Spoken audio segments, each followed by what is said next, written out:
Welcome back. అసలేంటి H1B visa? అగ్రరాజ్యం ఎందుకు ఇప్పుడు ఇంత అర్జెంటుగా దీని మీద దృష్టి పెట్టింది? ఈ వీసాలో వేతన సవరణ బిల్లు చట్టంగా మారి అమల్లోకి వస్తే జరిగే నష్టమేంటి? భారతీయ ఐటీ కంపెనీలు, ఇక్కడి ఐటీ ఉద్యోగులు ఎలా నష్టపోతారు? అమెరికాలో ఉన్న భారతీయులపై ఎలాంటి ప్రభావం పడుతుంది? అగ్రరాజ్య నిర్ణయం భారత ఐటీ రంగాన్ని ఎలా కుదిపివేయనుంది?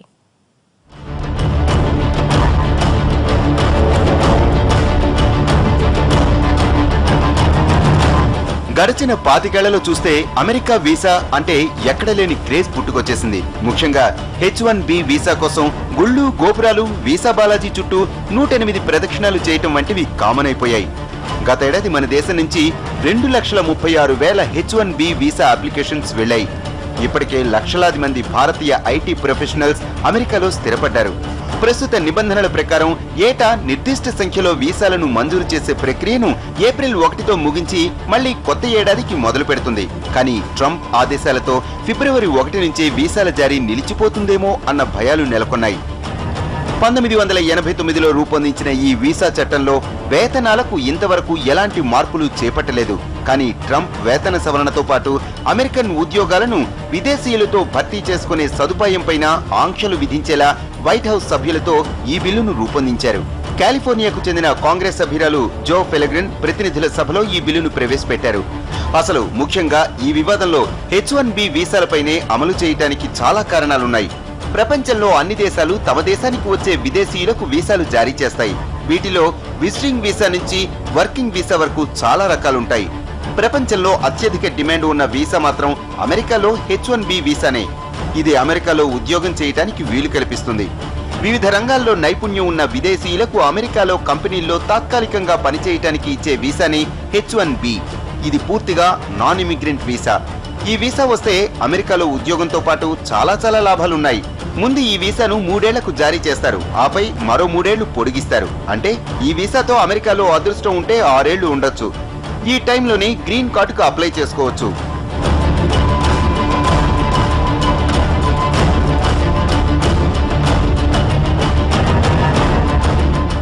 ఒకసారి ఓ కంపెనీలో ఉద్యోగం కోసం H1B వీసాతో అమెరికా వెళితే ఆపై ఎన్ని ఉద్యోగాలైనా మారొచ్చు, ఎన్నిసార్లైనా తమ దేశానికి వెళ్లి రావచ్చు.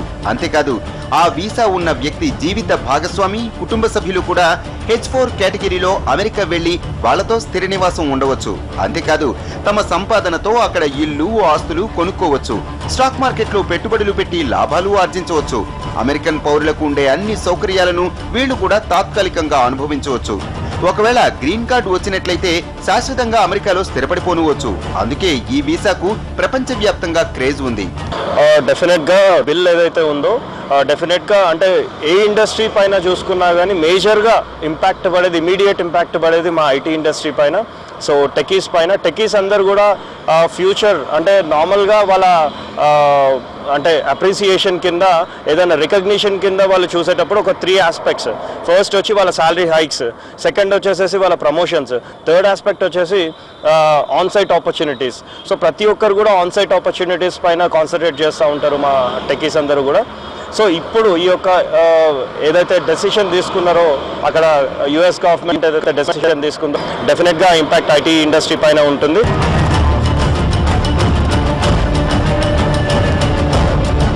ఇదే ట్రంప్ విజయానికి ఆయుధంగా మారింది. విదేశీయులే తమ ఉద్యోగాల్ని ఎత్తికెళ్లిపోతున్నారంటూ అమెరికన్లలో ఆలోచన రేపి తాను అధ్యక్ష పీఠానికి బాటలేసుకున్నాడు.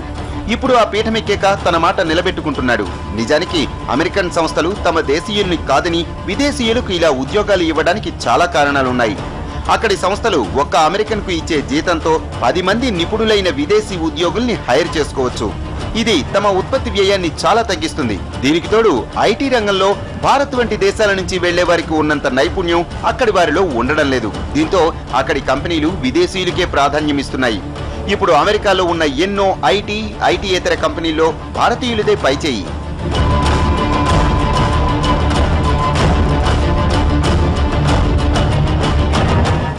దీనివల్ల అమెరికన్లకు ఉద్యోగాలు దొరకటం లేదన్న విమర్శలు ఉన్నాయి. అందుకే ట్రంప్ వారిని పొమ్మనలేక ఇలా వేతన సవరణతో పొగబెట్టారు.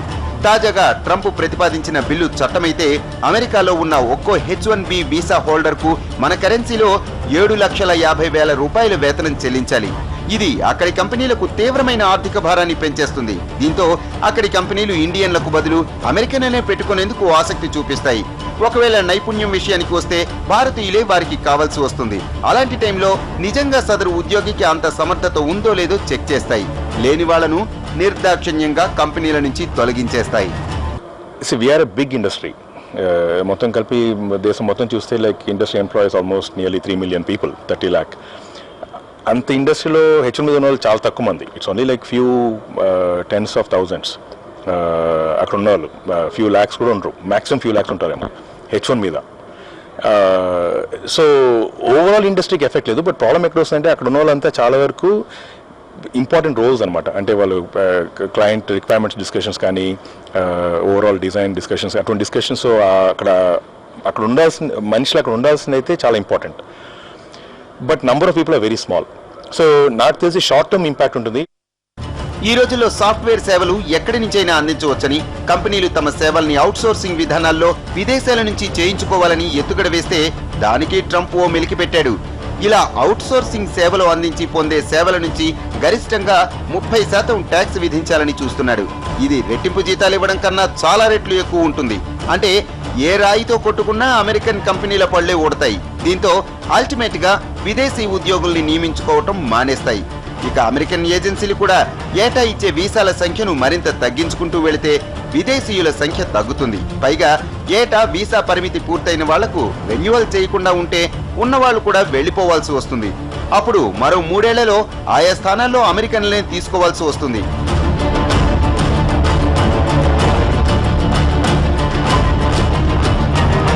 పోనీ సంస్థలు అవుట్సోర్సింగ్ సేవలపై ఎక్కువగా ఆధారపడతాయా అంటే అందుకు వీల్లేదు.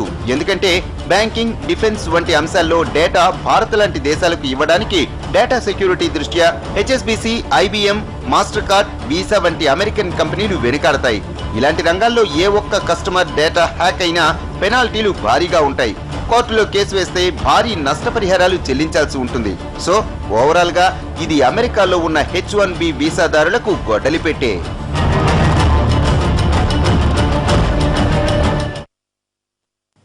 అమెరికన్ కాంగ్రెస్ లో ప్రవేశపెట్టిన H1B వీసా సవరణ బిల్లు చట్టంగా మారితే ఇక అక్కడున్న భారతీయుల పరిస్థితి ఏంటి? H1B వీసాలను రెన్యువల్ చేయరు సరే, మరి గ్రీన్ కార్డు హోల్డర్లను ఏం చేస్తారు? వాళ్లపైన వేటేస్తారా? అమెరికన్ కోర్టులను ధిక్కరించి వేటు వేయగలరా? అసలు ఈ వీసా సవరణ బిల్లు నెగ్గే అవకాశం ఉందా?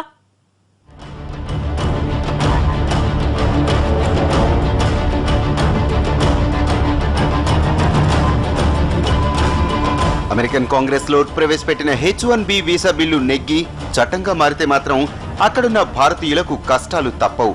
ఇప్పటికే ట్రంప్ ఈ బిల్లు మీద దృష్టి పెట్టారని తెలియగానే అక్కడి సాఫ్ట్వేర్ కంపెనీల షేర్లు ఢమాలని పడిపోయాయి. ఇక బిల్లు నెగ్గితే అక్కడి కంపెనీల పరిస్థితి ఊహించాల్సిన పనిలేదు. ఇప్పటికే IBM లాంటి దిగ్గజ సంస్థలు ట్రంప్ దూకుడు ముందు వెనక్కు తగ్గాయి.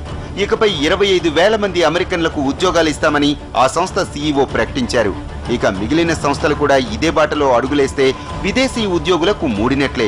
10 ఏళ్ల కిందట మాంద్యం దెబ్బకు అమెరికాలో విస్తృతంగా వినిపించిన పింక్ స్లిప్ అన్న మాట మరోసారి భారీగా వినాల్సి వస్తుందేమో అని భయపడుతున్నారు.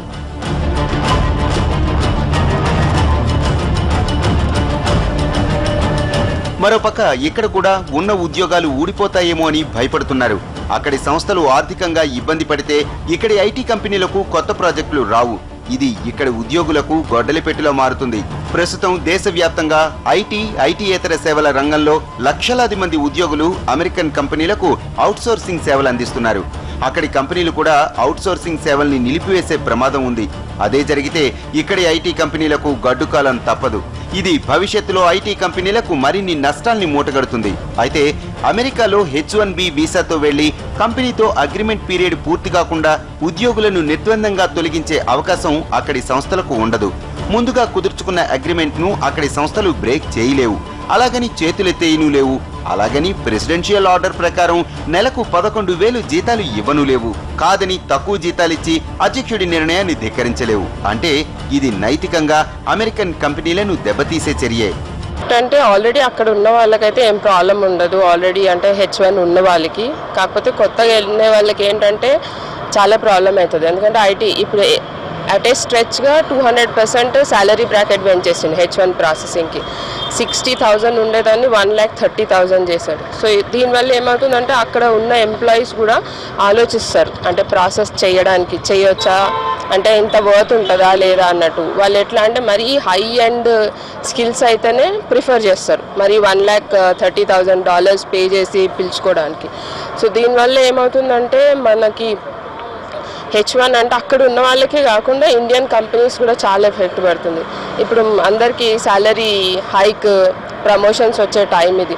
చిన్న బిల్ వల్ల ఏమైపోయిందంటే అందరిది షేర్ మార్కెట్ వాల్యూ కూడా పడిపోయింది. ఇంకా బిల్లు చట్టంగా మారకముందే లేనిపోని భయాలు పెట్టుకుని అక్కడి కంపెనీలు ఉద్యోగుల్ని తొలగిస్తే దీర్ఘకాలంలో వారికే నష్టం. అమెరికా అగ్రరాజ్యంగా కొనసాగుతోందంటే అక్కడి వ్యవస్థను నిపుణులు నడిపించాలి. కానీ అమెరికన్లలో అంత నైపుణ్యం కొరవడటం వల్లనే వారి స్థానాల్ని భారత్ వంటి విదేశీ నిపుణులతో భర్తీ చేస్తున్నారు. 2020 నాటికల్లా ఆ దేశానికి 24 లక్షల మంది నిపుణులైన ఉద్యోగుల అవసరం ఉన్నట్లు అమెరికన్ సంస్థలే చెప్పుకొస్తున్నాయి. కానీ ఆ స్థాయిలో నిపుణులు అక్కడ లేరు. ఒక్క ఐటీ రంగమే కాదు, science and technology, engineering, medicine ఇలా చాలా రంగాల్లో అమెరికాకు భారతీయ నిపుణుల అవసరం ఉంది. ఇప్పటి నుంచి ఆ స్థాయిలో అక్కడికి వెళ్లలేకపోతే సంస్థల వృద్ధి రేటు దెబ్బతింటుంది. మరోపక్క అక్కడ నాన్ టెక్నికల్ ఉద్యోగాల్లో కూడా అమెరికన్లకు ఉన్న అర్హతలు అంతంత మాత్రమే. సో వాళ్లకు ఉద్యోగాలు ఇస్తే ఆ దేశ ఆర్థిక వృద్ధి డీలా పడిపోతుంది. అయితే సంస్థలు H1B వీసా కాకపోతే L1 వీసాతో నెట్టుకొద్దామని చూస్తున్నాయి. L1 వీసా అంటే అమెరికాలో సేవలందిస్తున్న సంస్థలకు ఇతర దేశాల్లో ఉన్న ఉద్యోగులు కొంత పరిమిత కాలం పాటు అమెరికాకు వెళ్లి సేవలందిస్తారు. ఈ వీసా ఉన్నవారికి తమ స్వదేశంలో ఇచ్చే జీతంతో పాటు అమెరికాలో పనిచేసేందుకు అదనంగా కొత్త అలవెన్స్ వస్తుంది.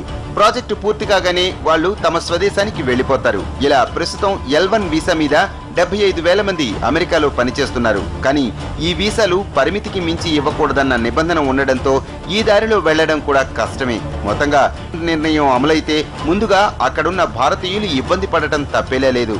మరోపక్క అక్కడి కంపెనీలు కూడా ఆర్థికంగా నష్టపోతాయి కాబట్టి అది దీర్ఘకాలంలో ఆ దేశానికి కూడా ఇబ్బంది కలిగించే అంశమే. మరి దీనిపై ట్రంప్ ఎలా ముందుకు వెళతారో వేచి చూడాలి.